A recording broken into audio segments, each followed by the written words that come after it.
wabarakatuh. Bismillah, walhamdulillah, wassalatu wassalamu ala rasulillah Sayyidina wa maulana Muhammad bin Abdullah wa ala alihi wa sahbihi wa la hawla wa la quwwata illa billah. Pembelajaran akidah akhlak pada bab yang ke-7 semester 2 ini, kelas 10, tentang Islam wasatiyah. Tujuan kita belajar Islam wasatiyah ini secara KD yaitu untuk mengetahui, menganalisis makna, dalil, dan ciri-ciri Islam wasatiyah atau moderat dan ciri-ciri pemahaman Islam radikal.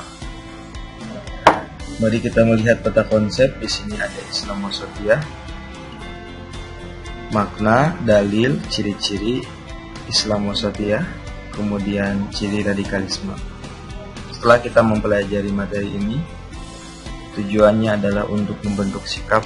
Yang pertama, kokoh pendirian, yang kedua adalah moderat, dan yang ketiga toleransi. Dari kesemua materi ini, tujuan akhirnya adalah untuk menuju pada Islam wasatiyah yang rahmatan lil alamin. Nah, kita lanjut kepada apa itu sesungguhnya Islam wasatiyah. Kita di sini bisa melihat yang pertama dari ayo mengamati gambar. Nah, di sini Islam itu cinta damai. Kemudian di sini ada satu gambar, wa ma arsalnaka illa rahmatan lil alamin.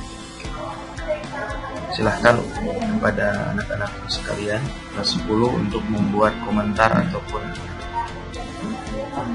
pernyataan-pernyataan dari gambar yang kalian amati. Islam wasatiyah, kita masuk kepada makna. Wasatiyah sendiri itu berasal dari kata wasapo, artinya adalah adil, sesuatu yang berada di pertengahan. Kata Ibnu Asyur, wasat itu memiliki dua pengertian.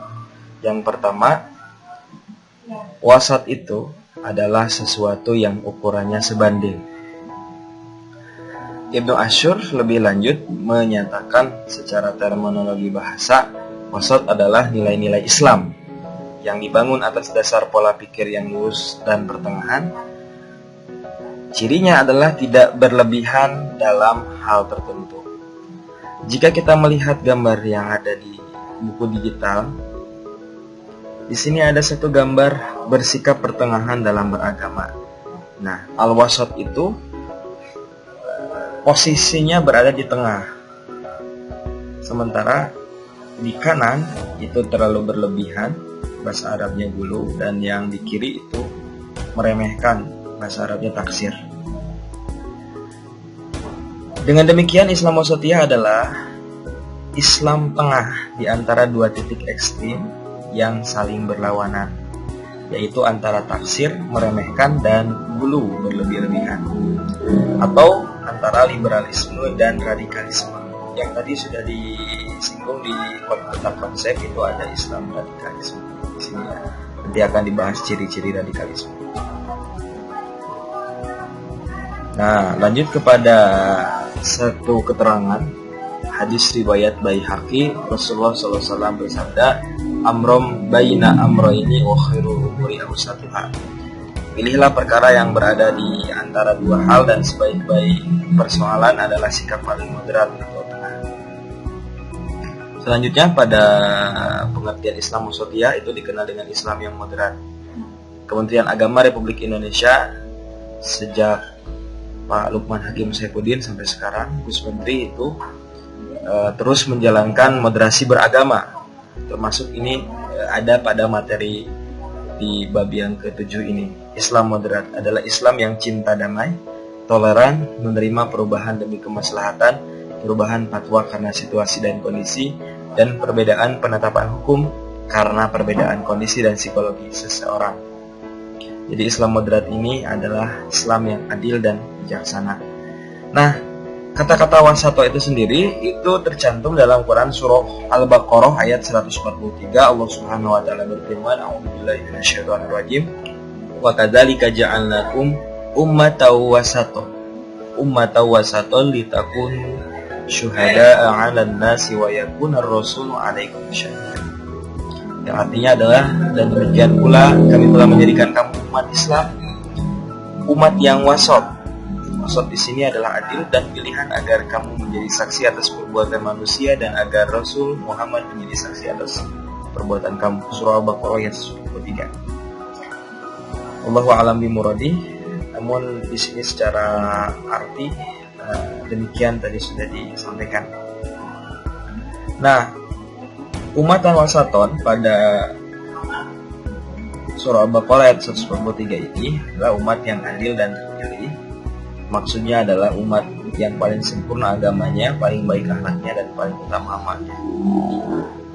Wasat atau jalan tengah dalam beragama Islam itu dapat diklasifikasikan atau dibagi menjadi 4 bagian. Yang pertama adalah wasat dalam persoalan akidah. Yang kedua, wasat dalam persoalan ibadah. Yang ketiga, wasat dalam persoalan perangai dan budi pekerti. Dan yang keempat adalah wasat dalam persoalan tasyri'. Wasat dalam persoalan akidah, pertama, contohnya adalah Islam tidak seperti keimanan mistisisme yang cenderung berlebihan dalam mempercayai benda gaib. Nah, yang kedua adalah akidah Islam itu menentang dengan tegas sistem keyakinan kaum ateis. Ateis ini kaum yang tidak bertuhan, yang menafikan wujud Tuhan. Dan yang ketiga, memberikan porsi berimbang antara fikir dan zikir, yang memposisikan wahyu sebagai pembimbing alat menuju kemaslahatan dunia akhirat melalui syariat. Adapun wasat dalam beribadah adalah menyeimbangkan antara hablum minallah dengan hablum minanas. Nah, dan wasat dalam persoalan perangai dan budi pekerti adalah memerintahkan manusia untuk bisa menahan dan mengarahkan hawa nafsunya agar tercipta budi pekerti yang luhur atau akhlakul karimah dalam kehidupan sehari-hari. Dan wasat dalam persoalan tasyri' adalah selalu tunduk dan patuh pada syariat Allah dan menjaga keseimbangan tasyri', yaitu dalam Islam penentuan halal dan haram mengacu kepada alasan manfaat madarat, suci najis serta bersih kotor. Jadi Islam wasatiyah ini melingkupi urusan akidah, kemudian ibadah, dan termasuk akhlak dan amalan. Adapun untuk ciri-ciri Islam wasatiyah itu ada 10. Yang pertama adalah tawasud. Tawasud itu mengambil jalan tengah, yang mana pemahaman dan pengamalan agama itu tidak ifrat atau berlebih-lebihan dalam beragama dan tidak takfir, mengurangi ajaran agama. Yang kedua adalah tawajun, berkeseimbangan. Tawajun adalah pemahaman dan pengamalan agama secara seimbang yang meliputi semua aspek kehidupan, baik duniawi maupun ukhrawi. Yang ketiga adalah i'tidal. I'tidal itu lurus dan tegas. Itu menempatkan sesuatu pada tempatnya dan melaksanakan hak dan memenuhi kewajiban secara proporsional. Yang keempat, tasamu, toleransi, yaitu mengakui dan menghormati perbedaan baik dalam aspek keagamaan ataupun aspek yang lainnya. Dan yang kelima adalah musawah, yaitu sikap tidak diskriminasi. Kemudian sikap tidak diskriminasi itu kepada yang lain sebab perbedaan keyakinan, tradisi, dan asal seseorang. Kemudian yang keenam adalah musyawarah. Setiap persoalan itu diselesaikan dengan jalan musyawarah. Yang ketujuh, islah atau reformasi, yaitu mengutamakan prinsip reformatif untuk mencapai keadaan lebih baik yang mengakomodasi perubahan dan kemajuan zaman dengan berpijak pada kemaslahatan umum dengan tetap berpegang pada prinsip melestarikan tradisi lama yang baik dan menerapkan hal baru yang lebih baik. Dan yang kedelapan adalah awaliyah, mendahulukan yang prioritas, yaitu mengidentifikasi hal ihwal yang lebih penting, yang mana yang harus diutamakan, yang mana yang tidak, untuk kemudian diimplementasikan dalam kehidupan. Dan yang kesembilan adalah tatawur wa ibtikar, yaitu dinamis dan inovatif, selalu terbuka untuk melakukan perubahan-perubahan sesuai dengan perkembangan zaman, serta menciptakan hal-hal baru untuk kemaslahatan dan kemajuan umat manusia.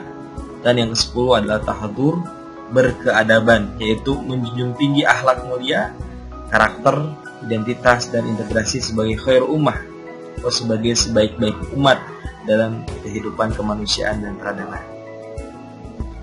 Nah, dari dua poin tersebut kita bisa menyimpulkan bahwa Islam Wasatiyah ini adalah Islam yang moderat, yang rahmatan lil alamin, yang harus dipilih sebagai cara kita dalam beragama, yang memiliki 10 nilai-nilai yang tadi sudah disebutkan.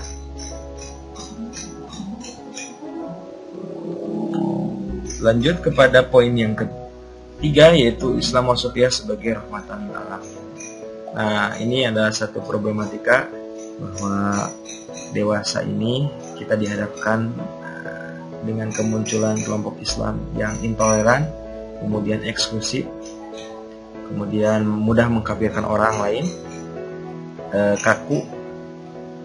Kemudian kelompok tersebut itu gampang menyatakan permusuhan dan melakukan konflik. Nah, ini jelas bertentangan dengan Islam itu sendiri, yang mana Islam itu sendiri tentu adalah damai, kemudian juga cinta, kasih sayang. Bukan Islam yang tadi gampang mengkafirkan orang, kemudian juga kaku, kemudian intoleran, eksklusif.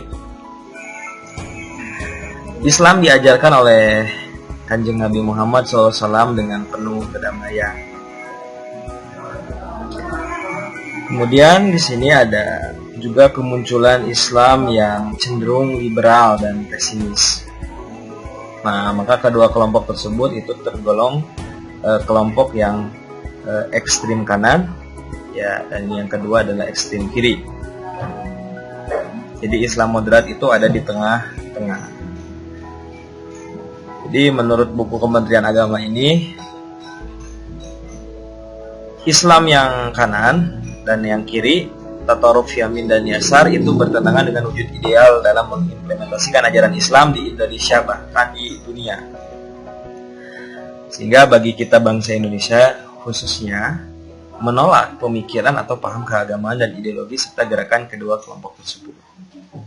Kenapa ditolak? Karena tidak sesuai dengan nilai-nilai dan prinsip-prinsip yang dianut dan dibangun oleh bangsa Indonesia, yang tertuang pada sila yang ketiga, yaitu persatuan Indonesia, yaitu mewujudkan persatuan umat. Nah, lanjut, Islam Wasatiyah sesungguhnya ini sudah diajarkan oleh ulama-ulama Nusantara yang selama ini dianut dan diamalkan oleh umat Islam di Nusantara. Nah, namun ada satu dinamika terjadinya revolusi teknologi informasi, yang mana kita tahu sendiri bahwa semua paham keagamaan itu bisa diakses dengan mudah dan bebas oleh masyarakat.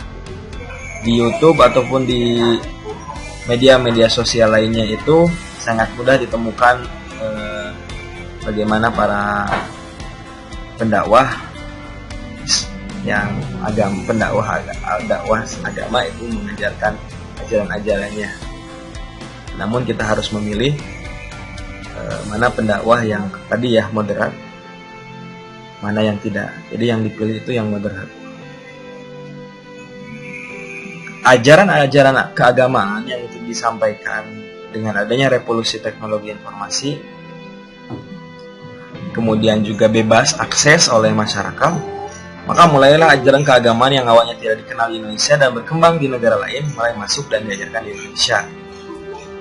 Jadi Islam yang diajarkan oleh Wali Songo dengan Islam yang mengakomodir atau mengakulturasi antara budaya dan agama, yang toleran, yang rahmatan lil alamin, itu kemudian sudah mulai hilang karena adanya tadi revolusi teknologi informasi. Nah, ini termasuk yang harus dihindari adalah ajaran keagamaan yang radikal, yang bisa membimbing pemeluknya melakukan tindakan teror. Oleh karena itu, kita sebagai umat Islam di Nusantara ini harus mengembalikan umat Islam kepada ajaran-ajaran ulama Nusantara yang sudah kemudian diajarkan oleh para ulama-ulama Nusantara, dan diantaranya adalah Wali Songo. Antara lain, ajaran tersebut adalah mengembalikan pada pemahaman Islam wasatiyah. Jadi sekali lagi, Islam yang rahmatan lil alamin atau Islam wasatiyah itu adalah Islam yang moderat, ya akan terlihat dari cara seseorang berpikir dan bergerak. Dan cara berpikir yang moderat itu adalah tidak terlalu tekstual, harus selalu sesuai teks, juga tidak terlalu liberal. Kalau di sini makna tekstual itu kaku tanpa penafsiran, sementara liberal itu penafsirnya terlalu lebar, kemana-mana tanpa batas. Nah, lanjut pada wilayah kebangsaan atau komitmen kebangsaan, bahwa Islam rahmatan lil alamin itu selain tadinya sifatnya dinamis, tidak kaku, juga tidak memudah-mudahkan masalah. Kalau bahasa di sini adalah tidak galak, tetapi juga tidak mencari yang mudah-mudah saja. Islam wasatiyah ini adalah Islam yang bisa menerima NKRI. Jadi bahasa kitanya adalah kita adalah orang Indonesia. Karena negara kesatuan Republik Indonesia itu harus dijaga secara berkelanjutan, terus menerus harus kita jaga. Maka karena Indonesia bukan hanya milik kita tapi milik kita semua, maka NKRI ini harus dijaga. Jadi Islam rahmatan lil alamin ini adalah Islam yang kemudian penjaga NKRI dari kelompok-kelompok yang tidak ingin NKRI ini kuat dan bersatu. Nah, banyak paham yang berkembang, gerakan-gerakan kelompok yang intoleran, kemudian kaku, kemudian takfiri. Nah, ini yang bahaya, ini adalah yang takfiri. Maka amaliyah keagamaan Islam wasatiyah ini perlu dikembangkan sebagai apa? Perwujudan atau implementasi Islam rahmatan lil alamin. Jadi boleh kalau disingkat, Islam wasatiyah itu senantiasa menyelaraskan antara kebangsaan ya, dan keislaman. Makanya di dalam salah satu pernyataannya Hadratus Syekh Hasyim Asy'ari beliau mengatakan bahwasanya antara nasionalisme dengan agama adalah dua hal yang saling menguatkan satu sama lainnya. Sikap moderat harus selalu diperjuangkan sebagai khairu ummah, yaitu umat terbaik. Nah, tadi sudah disinggung, Kementerian Agama maupun di sini ada Majelis Ulama Indonesia terus menyosialisasikan Islam wasatiyah, Islam yang moderat penuh kasih sayang sebagai upaya mencegah penyebaran paham radikalisme di masyarakat. Karena sungguh sangat berbahaya atau akan membahayakan keberagamaan kita. Kemudian mengembalikan praktik beragama sesuai dengan esensinya. Dan agama itu harus benar-benar berfungsi menjaga harkat dan martabat manusia, bukan sebaliknya. Jadi ini sangat selaras dengan cara kita berbangsa, cara kita bernegara. Maka moderasi beragama ini adalah sebagai solusi. Agar apa? Agar menjadi kunci penting untuk menciptakan kehidupan keagamaan yang rukun, yang harmoni, yang damai, serta menekankan pada keseimbangan baik dalam kehidupan pribadi, keluarga, masyarakat maupun dalam kehidupan sesama manusia secara keseluruhan, sehingga benar-benar terwujud yang disebut dengan rahmatan lil alamin atau kasih sayang untuk seluruh umat manusia.